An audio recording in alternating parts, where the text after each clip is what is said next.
చాలా సంవత్సరాల క్రితం నాటి మాట ఇది. భారతదేశపు ఈశాన్య ప్రాంతంలో దట్టమైనటువంటి అడవుల మధ్య, చెరుకు తోటలు, అరటి తోటలు, వెదురు పొదల మధ్య ఒక విశాలమైనటువంటి నది. ఆ నది పక్కనే ఓ చిన్న గ్రామం. ఆ గ్రామంలో ఒక సాధారణమైన కుటుంబం జీవించేది. తండ్రి పేరు కైటో, తల్లి పేరు మేలి. వాళ్ళకు ఓ కొడుకు పేరు టిమ్సు. కైటో ఆ కుటుంబానికి ఏకైక ఆధారం. ప్రతిరోజు తెల్లవారుజామునే తన భార్య మేలీతో కలిసి దగ్గరలోని చెరుకు తోటలోకి వెళ్ళేవాడు. గంటల తరబడి చెరుకులు కోసేవాడు, మోపులు కట్టేవాడు. జీవితం కష్టంగా ఉన్నా సరే ఉన్న దాంట్లోనే సంతోషంగా ఉండే వ్యక్తి. ఇదంతా కూడా హాయిగానే సాగుతుంది. ఒకనాటి భయంకరమైన ఉదయం ఏర్పడే వరకు. ఆ రోజు చాలామంది కూలీలు ఒక పెద్ద చెరుకు కటింగ్ యంత్రంతో పని చేస్తున్నారు.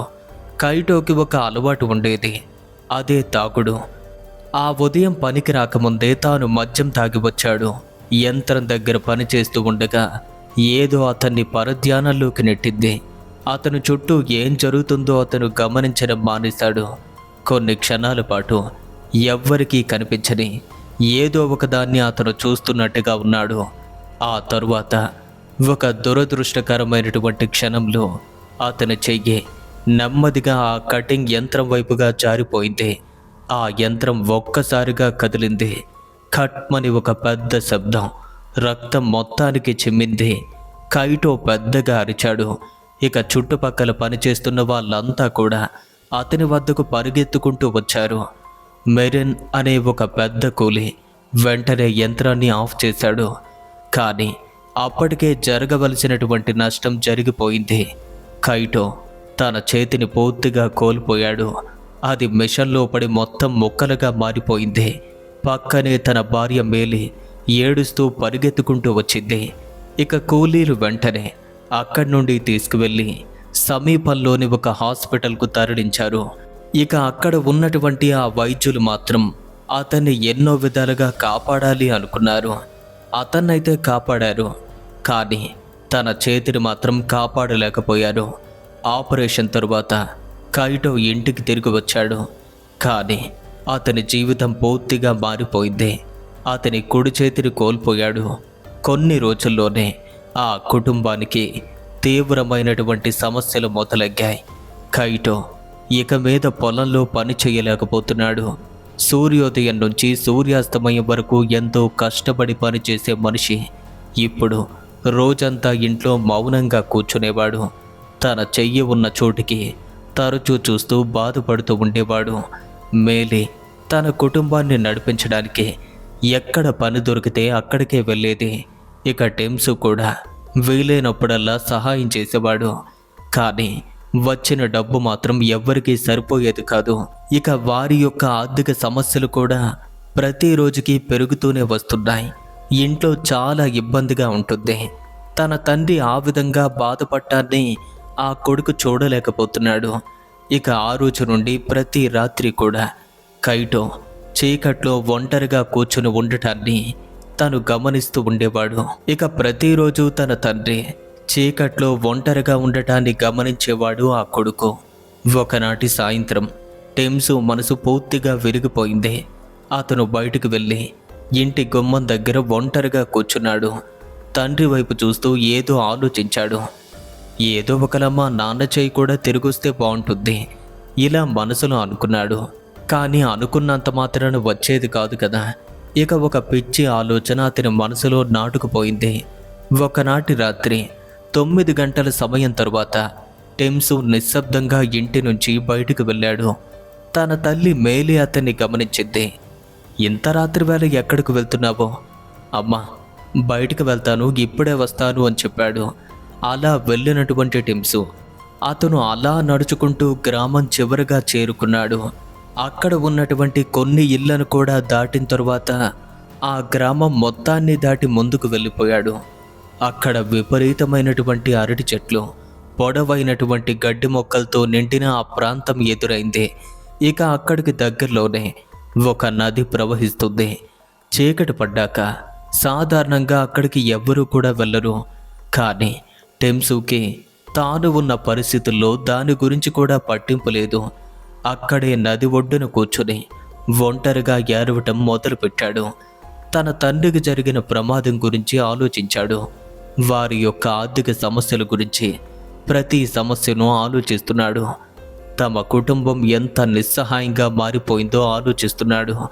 ఇక హఠాత్తుగా అప్పుడే ఎక్కడి నుంచో అతనికి ఒక నవ్వు అయితే వినిపించింది. ఎలా ఉంది అంటే ఒక స్త్రీ నవ్వులా ఉంది. ఇక టెంసు ఒక్కసారిగా ఏడవటాన్ని ఆపేశాడు.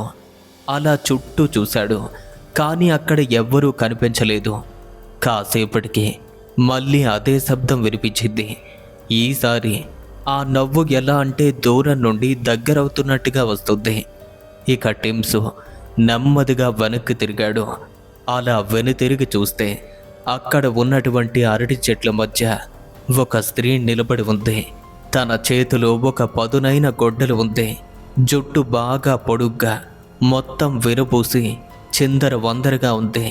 ఆ చీకట్లో తన ముఖం కూడా సరిగ్గా కనపడటం లేదు. కానీ అలాంటి స్త్రీని అలాంటి వేళలో అలా గొడ్డలు పట్టుకోవటం చూస్తుంటే ఎందుకో భయంగా అనిపించింది. అంతే కదా, వేళ కాని వేళ అటువంటి మనుషులు కనిపిస్తే ఎవరికైనా భయంగానే ఉంటుంది. ఇక తాను ఒక మగాడు కావడంతో పైకి లేచి నిలబడ్డాడు. ఎవరు నువ్వు అని అడిగాడు. ఆ స్త్రీ ఏ సమాధానం కూడా చెప్పలేదు. బదులుగా నెమ్మదిగా అతని వైపుగా నడవటం మొదలుపెట్టింది. తన నడక కూడా కొంచెం వింతగా ఉంది. టెంసు కొంచెం భయంతో వెనక్కి అడుగులు వేశాడు. తన గురించి ఏదో భయంకరంగా అనిపిస్తుంది. అదేంటో కూడా అర్థం కావటం లేదు. కానీ అప్పటికే తాను అకస్మాత్తుగా అతని వైపుగా దూసుకొచ్చేసింది. ఇక టెంసుకు బాగా భయం ఎక్కువైంది. అక్కడి నుండి వెనుతిరిగి పరిగెత్తడానికి ప్రయత్నించాడు. కానీ అంతలోనే ఆ స్త్రీ ఎగురుకుంటూ వచ్చి అతన్ని గట్టిగా పట్టుకుంది. అతను తీవ్రంగా విడిపించుకోవటానికి ప్రయత్నించాడు. నన్ను వదిలేయ్, దయచేసి నన్ను వదిలేసేయ్ అని ప్రాధేయపడుతున్నాడు. ఇక ఆ స్త్రీ వెంటనే తన చేతిలో ఉన్నటువంటి గొడ్డలిని ఒక్కసారిగా పైకెత్తింది. ఇక టెంసు అక్కడి నుండి తప్పించుకునే క్షణంలోపు పైకి ఎత్తినటువంటి ఆ గొడ్డలిని చాలా విసురుగా పెట్టి కొట్టింది. ఒక శబ్దం. ఆ తర్వాత హఠాత్తుగా అతని చెయ్యి తెగిపడిపోయింది. ఇక టెంసు నేలపైన బాధతో పడి వెలవెల్లాడిపోతూ గట్టిగా ఏడుస్తున్నాడు, అరుస్తున్నాడు. అప్పుడు భయంతో ఆ స్త్రీ వైపుగా కూడా చూశాడు. కానీ ఇప్పుడు ఆమె మునుపటిలా కోపంగా కనపట్టలేదు. నవ్వుతుంది, ఒక దెయ్యంలా నవ్వుతుంది. ఇక నెమ్మదిగా అతని వెనక్కి వచ్చింది. ఇక అప్పుడు అంతవరకు ఒకలా కనిపించిన రూపం మెల్లగా మాయమైపోయింది. ఎలా అంటే భయంకరమైనటువంటి రూపం కాస్త ఒక మామూలు వృద్ధురాలులా కనిపిస్తుంది. మామూలు మనిషిలానే నవ్వుతుంది. భయపడుకో, నిన్నేమీ చెయ్యను అంటుంది. ఇక టెంసు గందరగోళంగా తనను చూశాడు. నువ్వెవరు, నా చేతిని ఎందుకిలా నరికేశావో అని అడగ్గా ఆ వృద్ధురాలు ఒక్కసారిగా అతని గాయమైన చేతి వైపు చూసింది. నీ తెగిపోయిన చేతిని నేను బాగు చేయగలను. టెంసుకి తాను విన్నది కూడా నమ్మశక్యంగా అనిపించలేదు. ఏంటి, తెగిపోయిన చేతిని నువ్వు ఎలా బాగు చేస్తావో, నువ్వు నిజంగానే చేస్తావా అని బాధలో ఉంటూ కూడా తనతో మాట్లాడుతున్నాడు. ఇక నెమ్మదిగా ఆమె తనని పైకి లేపింది. తన చేతిని అతని గాయమైన చేతిపైన ఉంచింది. తరువాత ఏవో విచిత్రమైనటువంటి మంత్రాలు జపించడం మొదలుపెట్టింది. అక్కడ అంతవరకు వీస్తున్న గాలి ఉధృతంగా వీయటం మొదలుపెట్టింది. అక్కడ ఉన్న అరటి చెట్టు యొక్క ఆకులు కంపిస్తున్నాయి. నది యొక్క నీళ్లు కూడా అసహజమైనటువంటి రీతిలో ముందుకి వెనక్కి పరుగులు పెడుతున్నాయి. టెంసు శరీరం అంతా కూడా భరించలేనటువంటి ఒక గట్టి నొప్పి. తన శరీరం అంతా కూడా తిమ్ముళ్ళు ఎక్కేశాయి. ఎక్కడ స్పృహ కోల్పోతాడో అన్నట్టుగా అయిపోయింది. ఒక్కసారిగా దృష్టి మసకబారింది. అంతలోనే స్పృహ కోల్పోయాడు. కాసేపటి తరువాత టెంసు యథావిధిగా కళ్ళు తెరిచాడు. చుట్టూ చూస్తే అంతా మళ్ళీ మామూలుగా కనిపించింది. లేవటంతోనే అతను తన చేతి వైపుగా చూశాడు. నిశ్చేష్టుడైపోయాడు. నిజంగానే అతని చెయ్యి అతుక్కుంది. తిరిగి వచ్చేసింది. ఒక్క రక్తపు చుక్క కానీ గాయం మచ్చ కూడా లేదు. అతను తన చేతిని పదే పదే తాకి చూసుకున్నాడు. నా చెయ్యి, నిజంగానే నా చెయ్యి నాకు వచ్చేసింది. ఇంకా తన చేతిని తానే మరింతగా చూసుకుంటూ మురిసిపోతున్నాడు. అసలు అసలు నువ్వెవరు? నా చేతిని నువ్వు ఎందుకలా నరికావు? అది సరే, తెగిపోయిన చేతిని నువ్వు ఎలా కలపగలిగావు? అలా అయితే నువ్వు మా నాన్న చేతిని కూడా అసలు నువ్వెవరో చెప్పు అని అడుగుతుంటే ఆమె మళ్ళీ నవ్వింది. ఇలా చూడు, నేనెవరో నీకు తెలియాల్సినటువంటి అవసరం లేదు. తరువాత తాను అన్నటువంటి మాట అక్కడ ఉన్న పరిస్థితి మొత్తాన్ని మార్చేసింది. మీ నాన్న అంటున్నావు కదా, తన చేతికి కూడా ఏదో జరిగింది కదా, ఆ చేతిని కూడా నేను బాగు చేయగలను. టెంసు కళ్ళల్లో ఒక్కసారిగా ఆశ మెరిసింది. నిజంగానా? అవునా? అసలు అది నిజమో కాదో తెలుసుకునే పెద్ద వయసు కూడా లేదు. అవును అని అనగానే ఆమె అతనికి దగ్గరగా వచ్చింది. కానీ నాకు నీ దగ్గర నుండి ఒక సహాయం కావాలి అంతే. ఏంటది? ఏం కావాలన్నా చేస్తాను. దయచేసి మా నాన్న చేతిని మళ్ళీ ఇప్పించు. ఇప్పుడు నా చేతిని ఎలా ఇప్పించావో నాన్న చేతిని కూడా అలానే ఇప్పించు అని ప్రాధేయపడుతూ అక్కడికక్కడే కాళ్ళ మీద పడిపోతున్నాడు. ఇలా చూడు, నీకు మీ నాన్న అంటే చాలా ఇష్టమన్న విషయం నాకు అర్థమవుతుంది. కానీ నువ్వు నా కోసం చేయవలసిన పని చాలా చిన్నది. ఏంటిది?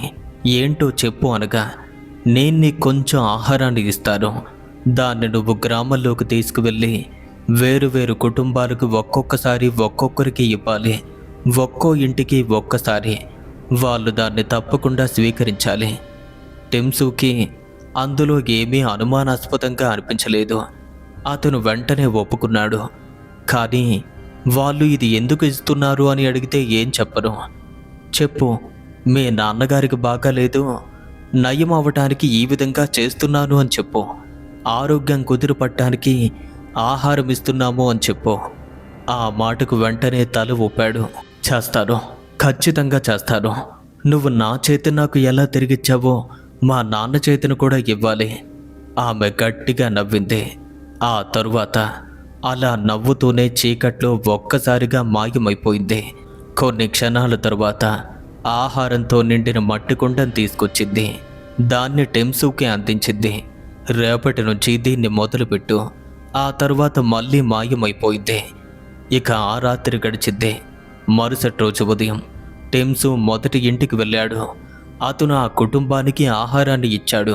వారు ఎందుకు ఇస్తున్నారు అని అడగ్గా, ఇది మా నాన్నగారి ఆరోగ్యం కోసం చేసే మంచి పని అన్నాడు. ఆ కుటుంబం దాన్ని హాయిగా స్వీకరించింది.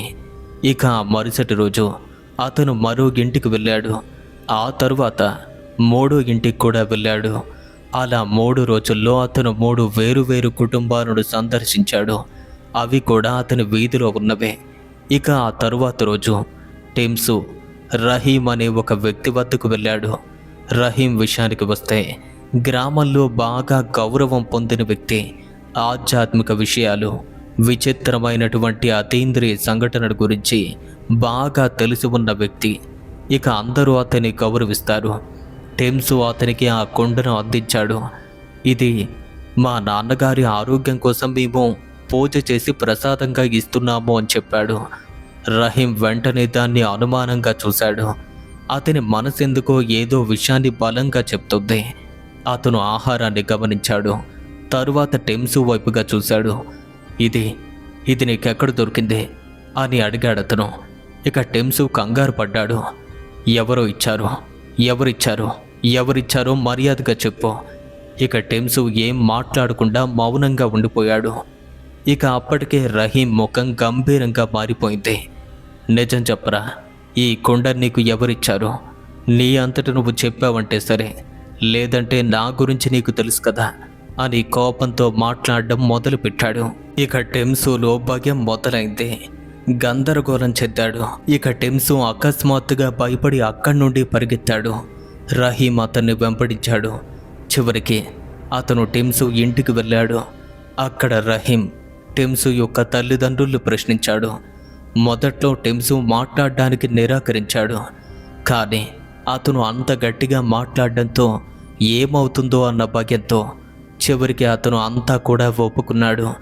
అతను నది దగ్గర కనిపించినటువంటి ఒక స్త్రీ గురించి జరిగిందంతా కూడా చెప్పాడు. తన చెయ్యి పోగొట్టుకున్న సంగతి కూడా చెప్పాడు. ఆ స్త్రీ దాన్ని ఎలా తిరిగి బాగు చేసిందో కూడా చెప్పాడు.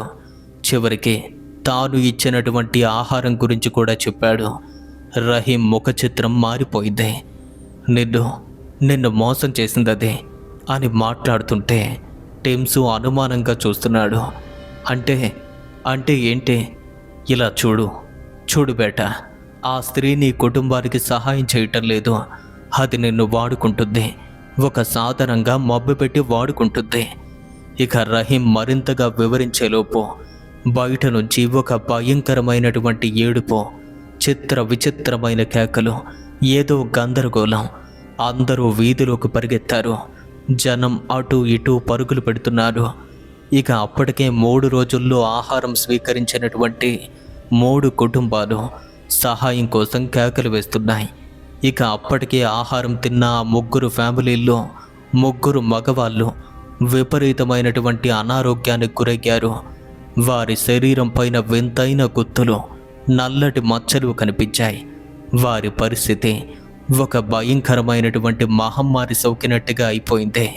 కొద్ది సమయం కూడా తేడా లేకుండానే 3 మనుషులు ఒక ఇంటి తరువాత ఇంకొక ఇంటిలో అక్కడికక్కడే మరణించారు. విచిత్రమైనటువంటి పరిస్థితుల్లో ఒక్కసారిగా ఒకే వీధిలో 3 ఇళ్లలో 3 శవాలు లేచేసరికి గ్రామస్తులంతా కూడా దిగ్భ్రాంతిలో ఉన్నారు. ఇక అప్పటికే రహీం బాయికి అర్థమైంది. టిమ్సు మాత్రం అక్కడే అయోమయంలో నిలబడిపోయాడు. అతని శరీరం మొత్తం కూడా వణకడం మొదలైంది. ఏడవటం మొదలుపెట్టాడు. ఇది నా వల్లే జరిగింది అనేసరికి వారంతా కోపంతో వచ్చారు. ఇక అప్పుడే రహీం అతని భుజాన్ని పట్టుకున్నాడు. కాదు, నిన్ను ఆ శక్తి మోసం చేసింది. అది మీ నాన్నను తన చేతిని కూడా బాగు చేస్తాను అని నీ చేత మాయ చేసి నమ్మించింది. ఆమె నీ యొక్క నిస్సహాయతను వాడుకుంది. నీ ద్వారా ఆ 3 కుటుంబాల్లోకి ప్రవేశించింది. ఆత్మలు సైతం తినేసింది. ఇక వెంటనే రహీం తనకి నమ్మకస్తులైనటువంటి గ్రామస్తుల్ని సమీకరించాడు. జరిగిన విషయాన్ని అందరికీ చెప్పాడు. వారు లాంతర్లు తీసుకుని టిమ్సుని వెంట పెట్టుకుని అదే నది వైపుగా వెళ్ళారు. వారు అరటి తోట దగ్గరకు చేరుకున్నారు. కానీ తన జాడ ఎక్కడా కనిపించలేదు. అడుగు జాడలు లేవు, గొడ్డలి లేదు, ఏమీ లేదు. ఇక రహీం జాగ్రత్తగా చుట్టూ చూశాడు. తరువాత ఎంతసేపటికి కూడా తాను కనపడకపోవడంతో అతను నెమ్మదిగా టిమ్సు వైపు వెళ్ళి అతన్ని పక్కకు తీసుకువెళ్ళి, నువ్వు మళ్ళీ అక్కడికే వెళ్ళాలి. టిమ్సు భయపడ్డాడు. ఒంటరిగానా? అవును, మొదట ఎలా అయితే చేశావో ఇప్పుడు కూడా అలానే చెయ్యు. మేము ఇక్కడ ఉన్నట్టుగా ఎవ్వరికీ చెప్పుకో. ఆమె నీకు మట్టి కుండలు ఆహారాన్ని తీసుకొచ్చినప్పుడు అందుకో. రహీం అప్పుడే ఒక విచిత్రమైనటువంటి నల్లటి దారాన్ని తన మొల నుండి బయటికి తీశాడు. ఇదిగో, ఇది సాధారణమైన దారం కాదు. నువ్వు దీన్ని ఆమె చుట్టూ కట్టాలి. ఒక్కసారిగా ఇది ఎప్పుడైతే తన శరీరాన్ని తాకుతుందో అది నిజంగా ఏంటో మనకి అర్థమవుతుంది. మేమంతా కూడా ఇక్కడే దాక్కుంటామని చెప్పాడు. ఇక టిమ్సు భయంగా ముందుకు వెళ్ళాడు. ఇక ఆ రాత్రి నది దగ్గరకు వెళ్ళిపోయాడు. అక్కడికి వెళ్ళి చాలాసేపటి వరకు ఎదురు చూశాడు. కొద్ది నిమిషాల తరువాత ఆ వృద్ధురాలు నవ్వుతూ కనిపించింది. వచ్చావా? ఈరోజు కొంచెం తొందరగానే వచ్చినట్టు ఉన్నావు అంతే. ఇక తన చేతిలో ఉన్నటువంటి అదే మట్టి కుండను తీసుకుంది. ఇదిగో, ఇది నీకే, రా తీసుకో అంది. టిమ్సు నెమ్మదిగా కుండ కోసం తన చేతిని చాచాడు. ఆ స్త్రీ అతని చేతిని పట్టుకుంది. సరిగ్గా ఆ క్షణంలోనే ఆ కుండ తన చేతిలో పెడుతూ తన చేతిని తాకుతున్న ఒక్క క్షణంలోనే ఆ నల్లటి దారాన్ని ఒక్కసారిగా తన చేతి మణికట్టుకు బలంగా చుట్టేశాడు. తక్షణమే ప్రతిస్పందన మొదలైంది. ఇక అంతవరకు సాధారణంగానే ఉన్నటువంటి ఆ వృద్ధురాలు ఒక్కసారిగా గట్టిగా అరవటం మొదలుపెట్టింది. ఎంత గట్టిగా అరుస్తుంది అంటే ఆ చుట్టుపక్కల ప్రాంతం అంతా కూడా మారుమ్రోగిపోతుంది. ఇక్కడ దూరంగా దాక్కున్న వాళ్ళందరి క్రింద నేలలు కూడా వణికిపోతున్నాయి. అంత గట్టిగా అరుస్తుంది. ఒక్కసారిగా తన శరీరం తీవ్రంగా కంపించడం మొదలుపెట్టింది. తన ముఖం మారిపోయింది. మునుపటి రంగు కాకుండా పూర్తి నలుపు రంగులోకి మారింది. ఒక బొగ్గులా మారిపోతుంది. నల్లని కారు మేఘంలా కనిపిస్తుంది. తన కళ్ళు పూర్తిగా పసుపు రంగులో ఉన్నాయి. తన నోరు చాలా పొడవుగా మారిపోయింది. 5 మనుషులు కలిస్తే ఎలా ఉంటుందో అంత నోరు. తన జుట్టు ముఖం చుట్టూ కూడా గాల్లో ఎగిరిపోతుంది. చాలా పొడుగ్గా మారి తిరుగుతుంది.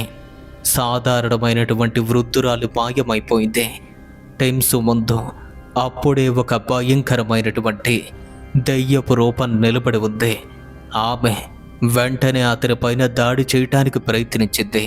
అప్పటికే సిద్ధంగా ఉన్నటువంటి రహీం అకస్మాత్తుగా మిగతా వారందరినీ కూడా తీసుకుని ఆ చీకటి నుండి బయటకొచ్చాడు. రహీం ముందుకు అడుగు వేశాడు. నువ్వేంటో నాకు ముందే తెలుసు, ఆ దెయ్యం గట్టిగా అరిచింది. రహీం అంటున్నాడు, నువ్వు నిస్సహాయులైనటువంటి మనుషులకు సాయం చేసినట్టుగా నటిస్తావు. వారికి లేనిపోని ఆశలు కూడా చూపిస్తావు. వారి ఆశల్ని అవకాశంగా వినియోగించుకుంటావు. చివరికి వారి ద్వారా అందరినీ, కుటుంబాలని, అన్నింటినీ కూడా నాశనం చేస్తావు. నువ్వు ఎంత మాయలు మారివో నాకు ఎప్పుడో తెలుసు. నువ్వు ఇప్పటికే 3 ప్రాణాలు బలికొన్నావు. గ్రామం మొత్తాన్ని తినేయటానికి సిద్ధపడుతున్నావు. ఇక నీ వల్ల కాదు, అది కుదరదు. ఇక ఆ వెంటనే రహీం శక్తివంతమైనటువంటి కొన్ని ఉచ్చారణలను మొదలుపెట్టాడు. ఆ నల్లటి దారం ఒక్కసారిగా పెద్దగా మారి ఆ దెయ్యం చుట్టూ కూడా మరింత బిగుసుకుపోతుంది. అక్కడ విపరీతంగా చీకటి ఏర్పడింది. ఇక మిగతా వాళ్ళంతా కూడా అప్పటికే వారు ఏర్పాటు చేసుకున్నటువంటి ఆ లాంతర్లన్నీ కూడా వెలిగించారు.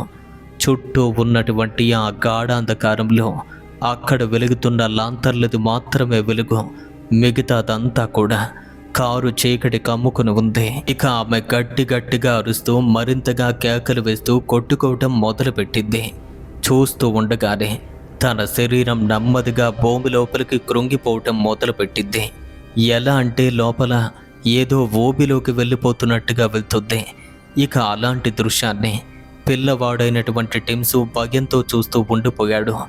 ఆ దెయ్యం అతని నుండి తప్పించుకోవటానికి విశ్వ ప్రయత్నం చేసింది. కానీ రహీం మాత్రం ఆ దారాన్ని, దాని యొక్క చివరి కొనను గట్టిగా పట్టుకున్నాడు. లాగాలనుకున్నాడు. కానీ అప్పటికే అది పూర్తిగా భూమి లోపలికి లాగబడిపోయింది. తన కేకలు లోపల నుండి గట్టిగా వినిపిస్తూ ఒక్కసారిగా నెమ్మదించాయి. ఆ తరువాత పూర్తిగా మాయమైపోయాయి. విపరీతమైనటువంటి నిశ్శబ్దం తిరిగి వచ్చింది. రహీం జాగ్రత్తగా మిగిలి ఉన్న దారాన్ని తన చేతికి చుట్టుకున్నాడు. తరువాత అతను టెమ్సు నుంచి ఆ మట్టి కుండను తీసుకున్నాడు. ఇక అక్కడి నుండి నేరుగా గ్రామంలోకి వెళ్ళిపోయాడు. ఇక వెంటనే గ్రామస్తులందరినీ కూడా ఒకచోట సమావేశపరిచి ఆ కుండను వారి ముందు పెట్టాడు. ఇక అక్కడ ప్రజలంతా కూడా గుమికూడారు. రహీం వారి కళ్ళ ఎదురుగానే కుండను ఒక క్లాత్ పైన పెట్టాడు. ఏవో విచిత్రమైనటువంటి ఉచ్చారణ మొదలుపెట్టాడు. అతను దానిపైన తన చేతిలో ఉన్న పవిత్ర జలాన్ని చిలకరించాడు. ఆ తరువాత ఆ కుండ యొక్క మూతను తెరిచాడు. అంతే, అకస్మాత్తుగా ఆ ఆహారం లోపల నుంచి విచిత్రమైనటువంటి నల్లని పొడవాటి పురుగులు బయటకొచ్చాయి. అక్కడ ఉన్న వాళ్ళంతా కూడా భయంతో వెనక్కి పారిపోయారు. ఇక అప్పుడే టెమ్సు తన నోటిని చేత్తో మూసుకున్నాడు. భయంతో బెత్తరు చూపులు చూస్తున్నాడు. గ్రామస్తులంతా కూడా రహీంని చూస్తున్నారు. అతను వారి వైపు చూసి, ఆమె ఆ ఇళ్లలోకి పంపింది ఇది ఆహారం కాదు, ఒక శాపం. అతను అందరికీ అంతా వివరించాడు. టెమ్సు వెంటనే మోకాళ్ళపైన కూలబడిపోయాడు. అతను బోరుమని విలిపించాడు. నాకు నాన్న చెయ్యి తిరిగి రావాలి అని కోరిక మాత్రమే ఉండిద్ది. నాకు తెలీదు, ఇదంతా కూడా ఏదో మాయలా అయిపోయింది. నేనేమీ కావాలని చెయ్యలేదు. ఇలా దాని కారణంగానే నేను ఇలా చేశాను. నా వల్ల 3 ప్రాణాలు పోయాయి అని ఏడుస్తున్నాడు. అదంతా నాకు తెలుసు. కొన్నిసార్లు చెడులా మాత్రం కనిపించదు, అలా రాదు. అది ఎలా ఉంటుంది అంటే మన ప్రార్థనలకు సమాధానం ఇచ్చేలా, మన కోరికలు తీర్చే మంచి రూపంలో కనిపిస్తుంది. మరణించినటువంటి 3 మనుషుల్ని తిరిగి తీసుకురాలేరు. ఇక అదే ఆ తప్పుకు తగిన మూల్యమైంది. ఆ తరువాత రోజు వారికి ఘనంగా అంత్యక్రియలు చేశారు. ఇక వెంటనే రహీం గ్రామ పెద్దలు కొంతమంది ధైర్యవంతులైనటువంటి యువకుల్ని వారందరినీ తీసుకుని ఆ నల్లని దారాన్ని మట్టి కుండకు చుట్టి దాన్ని తీసుకుని నేరుగా అడవికి లోతుగా వెళ్ళిపోయారు. ఇక లోపలికి వెళ్ళాక ఒక చెట్టు కింద లోతైనటువంటి గొయ్యిని తవ్వాడు. ఇక ఆ 2 వస్తువుల్ని అందులోనే ఉంచారు. తరువాత దాన్ని పూర్తిగా మట్టితో కప్పేశారు. రహీం కొద్దిసేపు మౌనంగా నిలబడ్డాడు. చివరికి అన్నాడు, కొన్ని విషయాలు పాతిపెట్టడమే మంచిది. గ్రామస్తులంతా కూడా ఆ తరువాత అక్కడి నుండి ఇంటికి వెళ్ళిపోయారు. ఇక అందరికంటే ఆఖరుగా అతను నడుచుకుంటూ వస్తుంటే అతని వెనుక నుండి అతని చెవి దగ్గర ఓ గొంతు, వస్తారు, మళ్ళీ అవకాశం దొరికితే వస్తారు. నా కోరిక తీర్చుకోవటానికి, నా శక్తిని పెంచుకోవటానికి ఏదో ఒక అవకాశం దొరుకుతుంది. ఏదో ఒక రోజు ఈ కాలక్రమంలో మళ్ళీ బయటపడతాను. నీ గ్రామాన్ని, నిన్ను, నీ కుటుంబాన్ని అంతం చేస్తారు. ఈసారి నేను చెయ్యబోయే యుద్ధం నీ నుండి మాత్రమే మొదలవుతుంది. కాచుకో అని గట్టిగా ఓ అరుపు. ఆ తరువాత అంతర్ధానమైపోయింది. ఇక రహీం భాయ్ ఏమాత్రం భయపడకుండా నడుచుకుంటూ ముందుకొచ్చేశాడు. ఇక ఆ సంఘటన మొత్తం కూడా పూర్తయిన తరువాత ఆ నది వద్ద ఎటువంటి రూపం కనిపించలేదు. ఎవ్వరి నవ్వు వినిపించలేదు. అయితే మరికొన్ని సంవత్సరాల తరువాత కాలక్రమేణా అన్నీ కూడా మారుతూ వచ్చాయి. ఒకసారి తెలియకుండా కొంతమంది యువకులు అడవిలో ట్రెక్కింగ్ కోసం ఆ మార్గంలోకి వెళ్ళారు. అలా వెళ్ళినటువంటి వారికి ఒక చెట్టు కింద ఎవరిదో స్త్రీ స్వరం వినిపించినట్టయింది. భయపడ్డటువంటి వాళ్ళు వెంటనే అక్కడి నుండి బయటకు వచ్చేశారు. ఇక వారు ఆ ప్రాంతమంతా కూడా తిరుగుతూ వీరి గ్రామాన్ని దాటి వెళ్ళేటప్పుడు ఆ విషయాన్ని చెప్పగా జరిగిన కథ మొత్తాన్ని కూడా ఆ గ్రామస్తులు అక్కడకు ట్రెక్కింగ్కి వచ్చినటువంటి యువకులకైతే చెప్పారు. ఇక్కడితో ఈ సంఘటన ముగుస్తుంది. ఫ్రెండ్స్, విన్నారు కదా, ఈ స్టోరీ మీకు ఎలా అనిపించింది? మీ యొక్క అభిప్రాయాన్ని క్రింద కామెంట్స్ రూపంలో మాకు తెలియచేయండి. అలాగే ఈ వీడియో కనుక మీకు నచ్చినట్టయితే లైక్ చేయటం మాత్రం మర్చిపోవద్దు. ఇటువంటి మరిన్ని హారర్ స్టోరీస్ని మీరు రెగ్యులర్గా వినాలి అనుకుంటే ఇప్పుడే మన ఛానల్ను సబ్స్క్రైబ్ చేసుకోండి. అలాగే మీ జీవితంలో జరిగిన సంఘటనల్ని మా అందరితోనూ షేర్ చేసుకోవాలి అనుకుంటే ఇప్పుడే మన యొక్క ఇన్స్టాగ్రామ్కి డైరెక్ట్గా మెసేజ్ చేయండి. లింక్స్ అనేవి క్రింద ఉన్న డిస్క్రిప్షన్లో ఉన్నాయి. Thanks for watching to all.